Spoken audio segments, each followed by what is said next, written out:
ضیاء الحسن لنجار سالہ سال سے کرپشن کی گنگا میں جی بھر کر آشنان کرنے میں لگا ہوا ہے۔ پچھلے دور حکومت میں وزیر قانون کی حیثیت سے اس پر سنگین کرپشن کے الزامات تھے۔ کروڑوں روپے کی کرپشن کے باوجود یہ اپنے سرپرستوں کی شے پر اتنی ڈٹائی دکھاتا تھا کہ نیب کے ساتھ تفتیش میں عدم تعاون کو وتیرہ بنا لیا تھا۔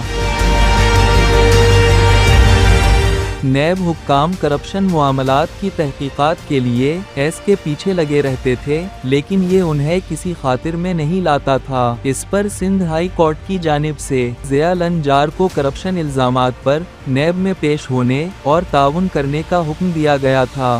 ضیاء لنجار جب سے سندھ کا وزیر داخلہ بنا ہے، کچے کے ڈاکوؤں کے خاتمے کا جھوٹا عزم ظاہر کرتا رہتا ہے۔ حالانکہ کچے کے ڈاکوؤں کا یہ پکا آڑی ہے اور اس کی جانب سے ان کی بھرپور سہولت کاری جاری ہے۔ لنجار کے دور میں کچے کے ڈاکو نہ صرف پہلے سے زیادہ مضبوط ہوئے بلکہ ان کی وارداتیں بھی بے پناہ بڑھ گئی ہیں۔ من پسند تبادلوں اور تقرریوں کے لیے منہ مانگے دام وصول کرنا ضیاء لنجار کا محبوب مشغلہ ہے۔ نئی بھرتیوں کے لیے اس نے خاصے بڑے ریٹ مقرر کر رکھے ہیں۔ سندھ کے نوجوانوں کی رگوں میں منشیات کا زہر بھرنے میں اس کا انتہائی مذموم کردار ہے۔ منشیات اور انڈین گٹکے کا بڑا اسمگلر بتایا جاتا ہے، جس سے ہر سال کروڑوں روپے کماتا ہے۔ جسم فروشی، منشیات، اسمگلنگ اور دیگر غیر قانونی دھندوں میں ملوث عناصر کے ساتھ ضیاء لنجار کی گہری یاریاں ہیں۔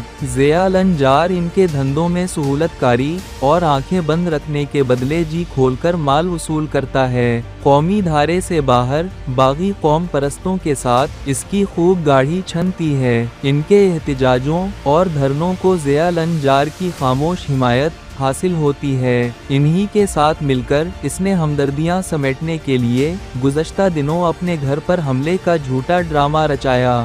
ضیاء لنجار بھارت سے خاصا متاثر ہے، اسی لیے اس کے رچائے گئے ڈراموں کو کاپی کرتا ہے۔ سندھ کے بگڑے ہوئے بدمعاش وکلا اس کی مٹھی میں ہیں، جنہیں یہ صوبے کا امن تباہ کرنے کے لیے وقتاً فوقتاً استعمال کرتا رہتا ہے۔ عامر نواز وڑائچ تو ضیاء الحسن لنجار کا خاص الخاص چمچہ ہے۔